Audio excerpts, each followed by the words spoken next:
What's up, everyone? Welcome to the Core Podcast covering all things Apple TV Plus. My name is Jim, and I'm joined by my co-host Luke. And today we continue our coverage of Apple TV Plus's Murderbot. Today we are covering Season 1, Episode 6, titled Command Feed. Luke, another quick episode. What did you think? We obviously are missing Kyle this week. We miss him. He'll be back for next week. Let me know what you thought, Luke.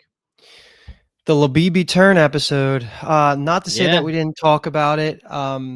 It just would have been so much more fun if they had time to flesh it out and make us like fall for the flip and you know kind of branch out and talk and have time for her to go through like this little spy arc. But instead, it was just we met her and 5 minutes later of screen time she's flipping. That's just the nature of yeah, the show. It's really tough to kind of make that twist such a mind-blowing moment when your episodes are 20 minutes. But I mean, we kind of saw it coming. I'm not going to say we were just all over that, but we did definitely talk about it in the last podcast. I'm really curious to see who the people that are paying her or were paying her to betray Deltfall and help take them down actually is, because the money numbers, I don't really have a way to compare the economy in Murderbot, like how much money is a lot of money. But she throws around, I think she says 1 million credits. So whoever's paying her is paying her top dollar. So there's going to be some backing of whoever these black sec units, whatever their goal is. Like there's something yeah. there. And Labibi also confirmed she was the one that exploded the emergency beacon Beacon. that ended up messing up Correct. with Murderbot and Mensa. So, they have power. There's a reason they have a mission. We're going to have to talk about what that is. I don't even think there's any theory crafting material for us to guess what that mission is past what we already kind of know, besides there just being a hostile third party. Yeah. But, I don't even feel right saying good or bad episode. It's just kind of business as usual. It's still continuing on. I'm enjoying it. I just wish we had the ability to binge without having to take these 20-minute increment stops. But, I'm still having a good time. Alexander Skarsgård doing a great job. What'd you think of the episode? Yeah. I liked the episode as just like you said, Luke. 20-minute episodes are so tough. I believe we say this literally every single episode. I think that this would be an amazing binge. I think this would be a very, very, very Mhm. fun binge. And I'm excited to binge it after the season ends. And then again, when we cover season 2 leading up to it. And everybody listening, we appreciate every single one of you guys. If you want us to cover it in one long binge, if you want us to check in on it, and I'm talking about for season 2 here, if you want us to keep the week to week, let us know. Hit us up on the YouTube, Spotify, Discord, bingetowntv.com/Discord. Let us know what you guys prefer, because again, we know a lot of our Discord friends are saying, they're kind of waiting because they like the binge. They feel like it's a binge Mhm. show, and then they'll also binge our podcast. A lot of the YouTube members or commenters and Reddit commenters are appreciating the fact that we're doing week to week. So hit us up and we'll take it all into consideration here. I do want to call out some YouTube comments right before we get started. They did say there is one stress-free K said that apparently Labibi is not in the books, so we can Mm. speculate away. And that was a comment based on last episode. So we did not have any answers there. No, non-book read or book readers did not have any answers either. Something that I want to also talk about very, very quickly, because I did like this comment. This is from Aaron C9308. I don't know how to explain the bit where its head was in a jar, and this is regarding Murderbot when I was asking about the narration last episode. But for this Mhm. episode, again meaning last episode, the reason it can see things that happened while it was knocked out is because it's replaying Jesus, I'm because it's replaying video from the surveillance cameras that are everywhere. You can see this in the beginning of the episode where they show POV from the Hopper cameras as a visual indicator of where it's getting the data. It does this in a lot of the books as well. So my question was answered here. When it's narrating, it's also using everything that it has at its disposal, the security cameras, etc. So that makes a lot of sense. We still don't understand what the narration was about when it was being assembled, but again, it's all good. It's just how the show's being narrated. But Mhm. I thought this was a very good episode for Murderbot and Mensa. I thought the Labibi turn was, like you said, pretty quick. So Mhm. not that satisfying, but as the episode goes on, you can see it coming, and it's satisfying when it comes. It's just, I agree with you. I would have liked a few episodes with Labibi.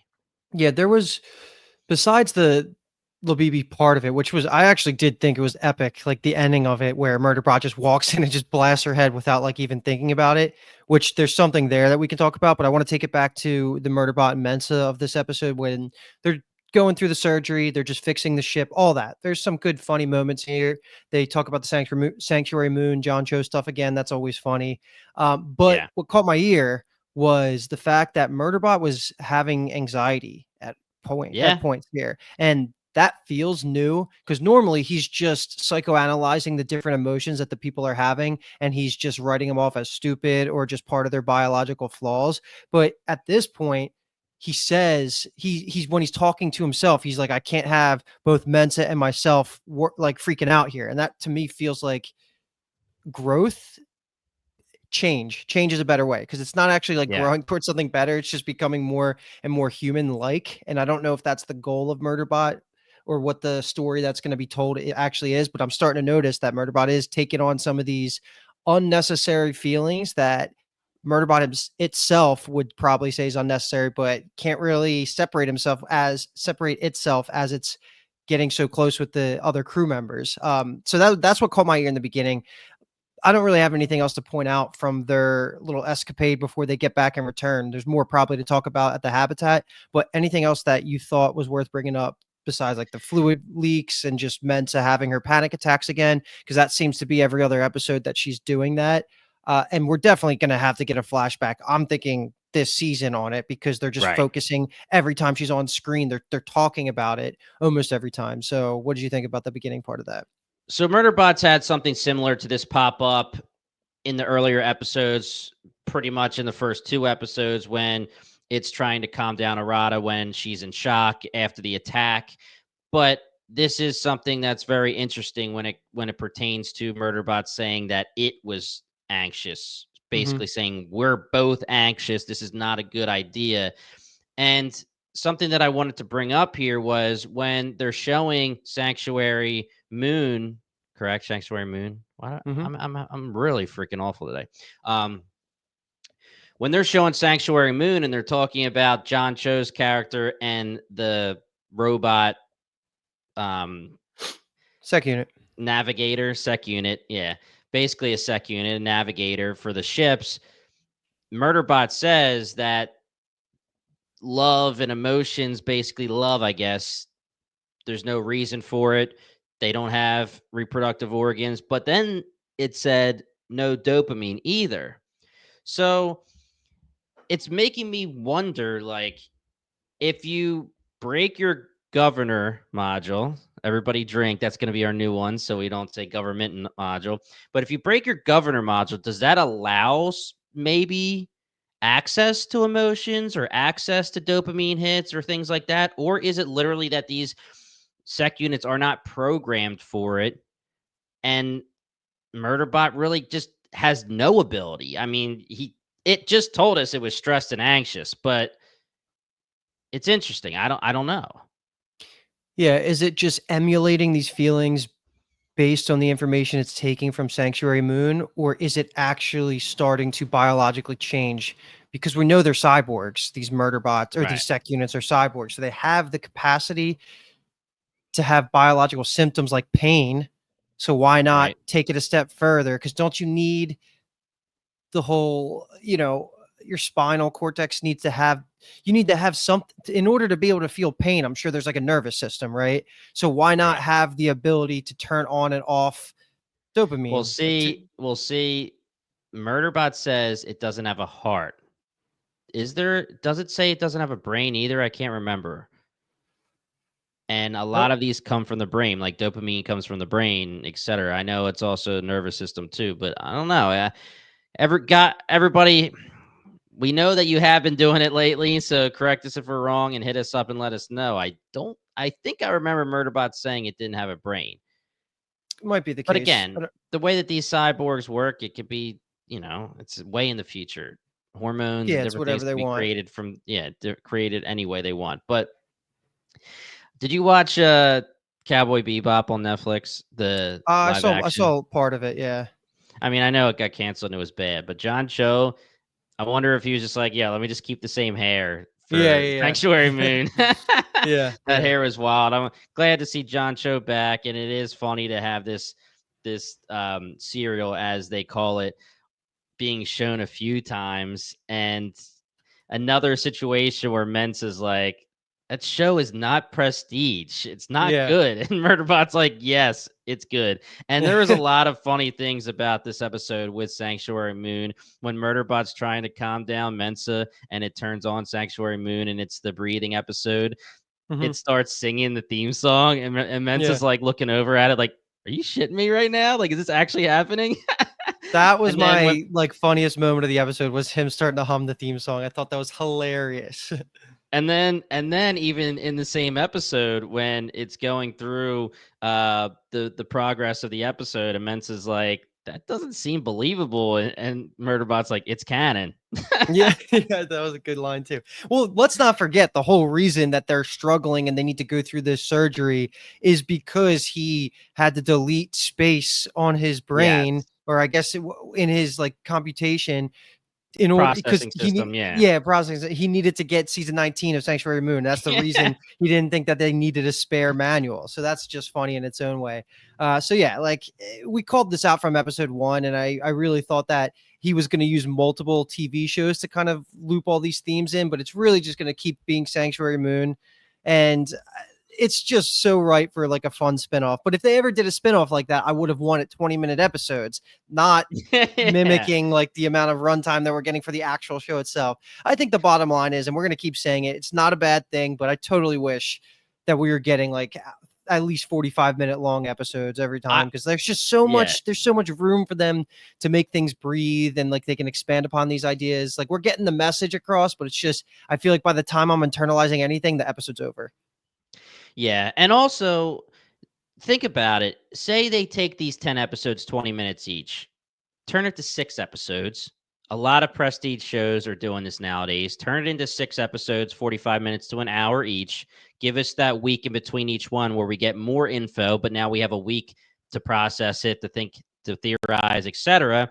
And then give us Sanctuary Moon 15 to 20-minute episodes and let us bang that one out and Yeah. binge the hell out of for 19 seasons or plus on Apple TV. I'm down. Yeah, they could have did what Dune Prophecy did, the HBO spinoff show of the Dune movies. That it's technically a prequel of the Dune movies, but yeah, like they did 6 episodes, and it just felt perfect, like in the amount of time they got to tell the story. But either way, let's take it back. I don't know if you have anything else you want to bring up about the Mensa and the Murderbot part of this before we go flash over to the Habitat.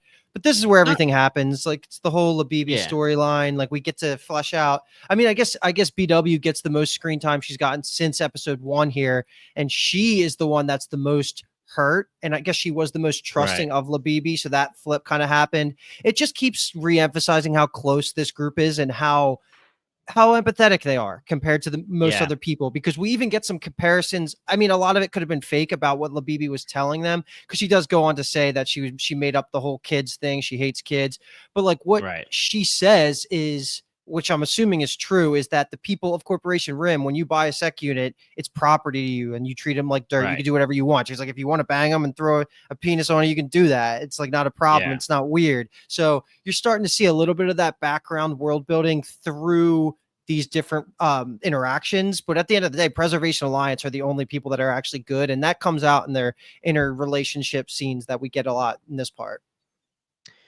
Yeah. Besides Gura, I guess we keep saying Gura, right? Mm-hmm. Besides Gura, it seems like all of the Preservation Alliance people are very, very empathetic, very, very nice people. They care about people. They care about Murderbot. They care about Labibi. They just met Labibi and they deeply care about her. Mostly BW at this moment, but Mence is up there too. They all have that to certain degrees. And I would say that, of course, BW is up towards the top and gets hurt the most when Labibi turns on them, and then Murderbot does some murder. And then you have Mensa, and then you go all the way down to Gura. And you're right. This really did show a lot more about these characters in this episode, because they were shocked. If normal quote unquote people would bring Labibi in, and if Labibi turns, they'd be like, son of a bitch. They wouldn't be like, "Oh my gosh, you just stabbed me in the heart. I trusted you. I loved you." You know, that kind of stuff. But Mhm. that's who BW is, and then the same thing with Murderbot, and we'll get to Murderbot's badass end scene in a little bit. But Labibi, I'm going to go ahead and say that I believe that she was telling the truth when she was probably indentured. They showed us that already. They established that already in the canon of this TV show. So maybe she was indentured and the rest of it was bullshit, and that's why she wants the million credits, whether it's to pay off the indenture and then have a little extra or what. But as this episode's going on with Labibi, I was like, yeah, okay, she's a sketch bag. She's being Mhm. sketchy. When she started asking questions, I was like, okay, it seems like she's prying when she's leading these questions when she should really not know anything. She starts asking about BW's experience with the monster, and she's obviously pushing that and pushing that, and it gets interrupted, but she's going to say, like, tell me, like, what did it look like or what was your experience? And then they move forward and then they start talking about other stuff, and Labibi's leading these questions where Mhm. in my head as I'm watching, I'm like, this doesn't make sense. Labibi shouldn't know to ask certain questions like this. So even Gura's like, I'm not answering that. So Gura is the only one who doesn't let this characteristic, this trait that this whole group has. And again, this is a great trait to have, but at times it can blind you. And, they were blinded with Labibi, and Gura was noticing it in the same way that he was noticing some weirdness about Sec Unit Murderbot. And by that time, soon as she started asking those questions, I was like, all right, Yeah. I didn't think they were going to turn her that quick. I thought it was just going to lead for another episode or two to be sketchy. But Mhm. yeah, I was like, okay, I'm totally not surprised here. I am a little disappointed. I wish we got a little bit more. I mean, she was totally weird with the kissing the hand thing. And it's like, is she just a bad faker, or was she just trying so hard to be weird so that they wouldn't notice how she's betraying them? It was that armor that she was wearing. Just, hey, I'm going to be so freaking weird that you can't even think that I would be betraying you. Yeah, I don't even know how to take her line of questioning and why she went about it the way she did, but they were too gullible for it to matter at the end of the Yeah. day, so it worked out for her. But let's loop in. We had one quick moment with the thruple Yeah. that, again, like, how important is it? But it felt like Roddy was on the outside of the two for a Right. little bit here, but then he worked his way in and they were kind of into it, and then they kind of just got dropped because they became hostages to Labibi like almost instantly. Right. Is there going to be any payoff in your opinion for this at all this season? I can't figure out what the payoff is going to be, to be honest, Yeah. because you have the three of them. It seems like it was Pinley who was like, I'm not into this. I'm doing it because I have to, almost just to keep the relationship working. But then Roddy was saying or feeling and showing that maybe he felt like he was on the outside, like you said, Luke, but then he worked his Mhm. way in, and then Pinley was like, oh, this massage is actually pretty sweet. I I don't know, to be honest. I don't know what the point The is, but is it just oh, world building to show us like that? I mean, Mensa has multiple husbands. I'm not really sure, to be completely honest. yeah, that could be the case. I just feel like the writing is the weakest around this because even going back to the pilot, like how me and Kyle clocked the love triangle because of how Murderbot said it, but you Yeah. couldn't clock that from watching the episode itself because it felt like it was almost in one direction between Arata and Roddy, and then Pinley was on the outs, but that's not the case. And then it was Murderbot tells us that Pinley is supposed to be the one that's into Roddy's supposed to be the one that was into Pin Lee, but it didn't feel like that at any moment in this whole Right. season. So I don't know. I'm gonna stop bringing it up unless it actually has a payoff because it just might be a weird relationship, and that's just how they're gonna write these characters, and that's fine. It doesn't actually have to have a payoff because they're just like a hippie stand-in for what we're taking it in this sci-fi universe, and that can be all it needs to be. But yeah, I guess like it doesn't last long, this conversation, and they get made hostages, and then Labibi's gonna shoot them. She shoots Guro right in the leg. Let's see if that actually matters, or if like the med bay that's capable of fixing Murderbot's also capable of fixing him in that way. I'm sure it is because it fixed Yeah. I BW mean, earlier yeah, from the. Yeah. So exactly. so Guro should be totally fine.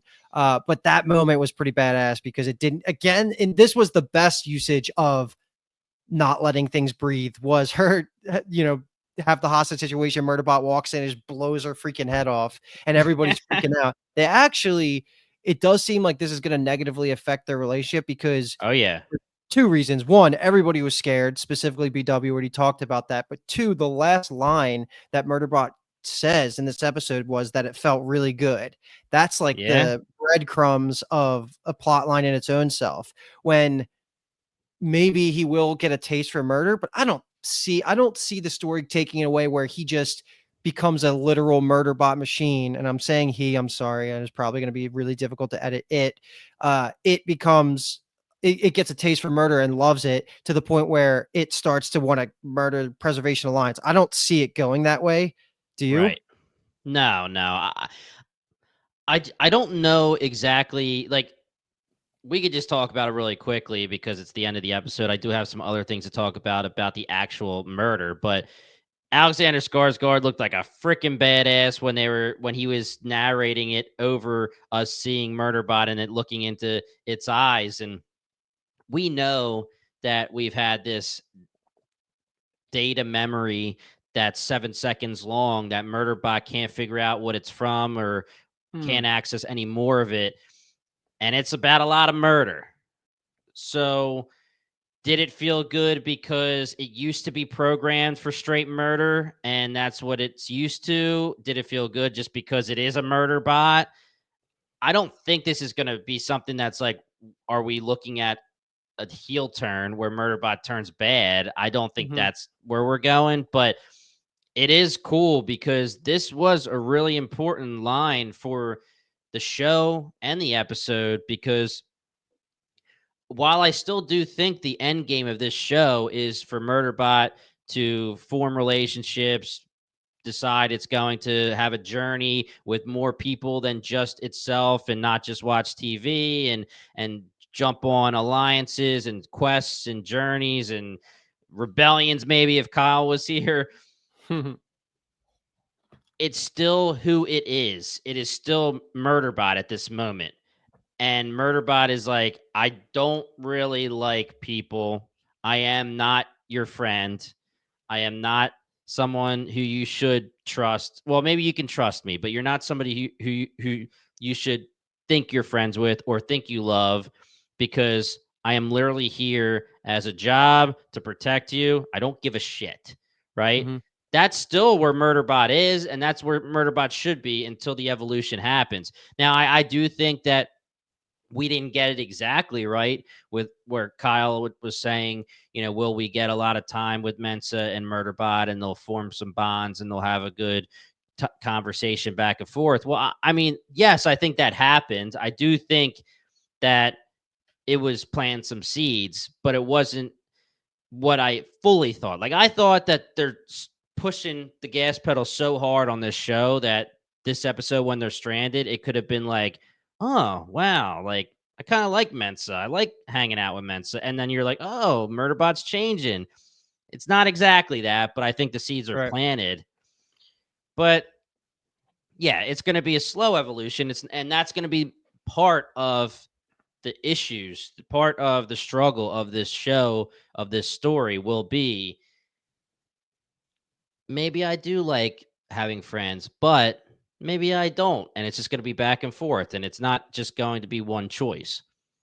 Yeah, nothing really to add to that. I agree with everything you kind of just broke out right there. I'm happy you re-brought up the memory lapse because that's so true that there's going to be some connection there, and maybe the memory lapse could be the reason he got refurbished, and they were trying to strip out the bloodlust from this sec unit, and Right. it's kind of starting to peek its way back through now that the governor module's gone, and that could be part of his growth journey, him recognizing that he has that bloodlust and maybe like deciding that he doesn't want it anymore could be part of his growth too. There's a lot of options that they could do here, but it's going to be cool when we finally meet this third faction. Who knows if it's going to be next episode? I thought we would have already met them by this point. Like 3 episodes ago, I was assuming we would have met them by this point, but where did they say that they're going next? They're just packing up to leave, right? Because that's it's Yeah. because they're scared that they now think that the Labibi would have told the third party that where they Right, are. they're coming. So now They they're all said going to she come said here. they're So coming. Right. And are I we will assuming that they're say, like literally shooting off to space? That's their plan next episode? well, let me say two things here. Number one is the crazy thing about everything we've seen with Murderbot in these 6 episodes is he's done murdering, quote unquote, everybody drink. But this is the first, unless I'm wrong, human that he's blown their freaking head off that we've seen live in the ongoing storyline. He's attacked That's the true. monsters, he's attacked all the rogue sec units, but he hasn't killed a person. So I'm wondering if that killing of a human was what he was like, I liked it. And it's like That's the very true. Yeah, I didn't so think we'll about that. see. We'll see. I mean, because we know the deal. I mean, again, for I'm sorry to do this because I've done it a few times in this podcast, but we're talking Westworld kind of stuff here. Labibi is the perfect example. It's like I'm a sec unit and I'm basically property to people, right? Just like with Westworld. Oh, you think you could do whatever the hell you want with these quote unquote things, and once they gain sentience in Westworld, and once maybe Murderbot breaks his governor module, they want a little payback. They're pissed. Hmm. I mean, it is a crazy situation. It's something obviously us, you know, we don't have this, but yeah, it's crazy. But the other thing here, Luke, is we haven't talked about this in a long time, but they did bring it up this episode, and it's what we got from the or from the beginning of this season, the anomaly, whatever you want to call it. It seems that this group is also trying to figure out what's at the anomaly, what's at the part of the map that's being protected by monsters and being removed from the corporation. I feel like that's going to be the big what is this of the Hmm. season, where now we know the goal. I think the goal is to figure out what's there. I don't think our group is going to want to get there yet. I think that's what's going to happen. They're going to find out more so that that's the big plan of the show for the bad guys, and then they're going to say, "Well, what's so important about it?" And there you go. We're going to figure it What out. But do you have any updated guesses of what you think the anomaly could be? no, not even like a tiny guess. I mean, a tiny guess, which this is just going to sound so stupid in hindsight. Like it could still be like a wormhole that leads somewhere because it's been mentioned that Roddy is a wormhole expert, so wormholes exist all over this place.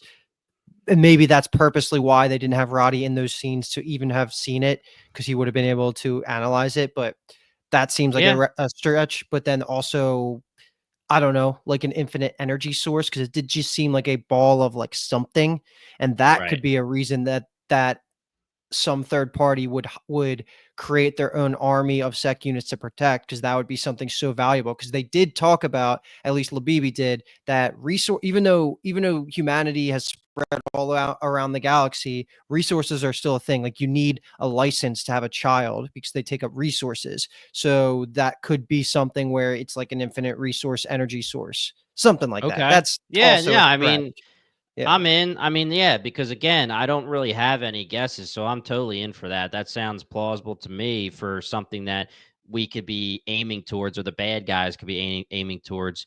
And Because what before we else? end the episode, You know what I yeah, mean? exactly. I mean, and I don't even know, like, is this the kind of show where it's going to be not anthology, but each season is its own little storyline, and maybe there'll be Hmm. ongoing things. But hey, here's the That's a end. good We point. got the wormhole, and now we move on, and now the next story is going to be about a whole nother planet or a whole nother planetary system. And now we're in a totally different characters, except it's just Murderbot retelling the narrative every single time. I'm not really sure exactly how this goes because I'm not sure how the books go. But I could see that. yeah, I want to call out a couple more YouTube comments. Gragan O'Hare says one clarification, since it does seem confusing, and I don't think it's a spoiler. The company and the corporation Rim are two different things. The corporation Rim is a collection of corporate entities, which includes the company as well as dozens or possibly hundreds of other corporations. The company is specifically a bond company, essentially space expedition insurance that includes equipment rental. We don't know the name of the company because in the books it is never revealed. So that's very interesting. So when we're hearing about the indenture stuff and maybe the creation of Murderbot, that's the company, but the corporation RIM is the collection of corporate entities. That's That was so I poorly explained, I'll be honest then, because they in the could have show, taken, yeah, yeah, in the show, they could have taken a second to really flesh that out, and it didn't even need to be yeah. fleshed out. It could have just been said in a way that gave the audience information. Because I do remember earlier YouTube comments talking about that too, and I don't think it's even our fault that we didn't understand that. No. And props to Greg and O'Hare. We really appreciate you giving us that information. They also said, I love these theories. So much fun. Keep at it. Don't get spoiled. We're doing our best. We haven't heard Yeah. anything. I haven't read anything specifically. A lot of YouTube commenters wish we were spoiled so we could talk a little bit better about things. But I think that's kind of the novelty of the way we're doing it. We literally know nothing, so we can have these crazy theories. Let me just see. Mine backup says, as a fan of the books, I'm really enjoying all the theories. The show has some differences from the book, so even long-term Murderbot readers need some theories. Keep it up and stay unspoiled. It's a big part of the fun for all of us. So Nice. props to everybody. Thank you for commenting. Thank you for saying stay unspoiled. We're trying our best. We're not looking anything up. I almost looked up LaBaby last week, but I Mhm. would have found nothing because she didn't exist in the books anyway, so we're good to And go she's dead. there. Yeah, and she's dead now. And again, I mean that I'm interested. The first human for Murderbot to just blow their head off. Again, guys, correct me if I'm wrong, but I'm pretty sure that was the first human. So I Mhm. don't know. Is that going to flip a switch in Murderbot? We'll see. But the last thing I did want to say is, based on everything you've talked about, Luke, with our group of protagonists, all the empathy, how much heart they pour into everything, especially BW. You saw the reaction to the heel turn by Labibi, but then you saw the reaction to Labibi, who was threatening to kill them. Her head gets blown off, and they're all pretty much not in the same way. Like I said, there's levels to it. BW is like, holy shit, Murderbot. That's the worst thing you could have ever done, ever, ever, ever. You broke my heart. All the way down to Gura, who is probably like, besides the fact that you almost killed me, thanks, Mhm. bro. He's more logical. And then you had Pin Lee seem to be like laughing like Yeah. crazy because she didn't What know was what she that was. Yeah, reaction? I think it was like a crazy, like, what the hell laugh. And then they all were shaken up. And Delirious. Mensa's another one. I mean, Mensa did just kind of jump back into action and say, all right, we need to get the hell out of here, start packing up. But she was obviously shaken too. They don't want murder, but Yeah. they got a homie named Murderbot. So, all right, Luke, anything else? I think I'm good. I think, there's no need to just talk 20 minutes longer than the actual episodes themselves for these type of Yeah. things. I think we got our theories out there, and yeah, hopefully more to come. We're going on to what, episode 7, so we got 4 left. Yeah, four left, four left. And hopefully we get a green light for season 2. And maybe, just maybe, because they're such quick episodes, they pop them out quicker too. We'll Yeah. see.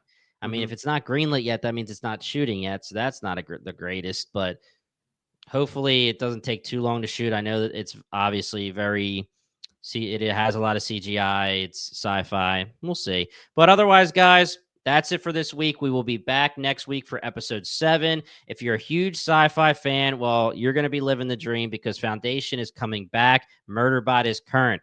If you are rewatching Foundation, jump on it with us. Or if you're watching for the first time, jump on it with us. Me and Kyle, for the first time ever, are watching Foundation seasons 1 and 2. Spoiler alert, we're loving it. We just finished season 1. We just recorded it and dropped the season 1 finale. We're starting season 2 very, very soon. If you're listening to this episode, season 2 will be coming very soon. We'll be going right up to July 11th for season 3, and then we'll be week to week after that with a breakdown of each individual episode. So, guys, hit that subscribe button. Stick with us. We'll also be checking in on other Apple TV shows as they go. We're covering everything Apple TV. Everything that's great about Apple TV, we'll do our best to cover. Otherwise, like I said in the intro, the Binge Empire podcast, jump on there for anything not Apple TV. Everything that's big that's coming out that you're interested in, we'll probably be covering over on the Binge Empire podcast.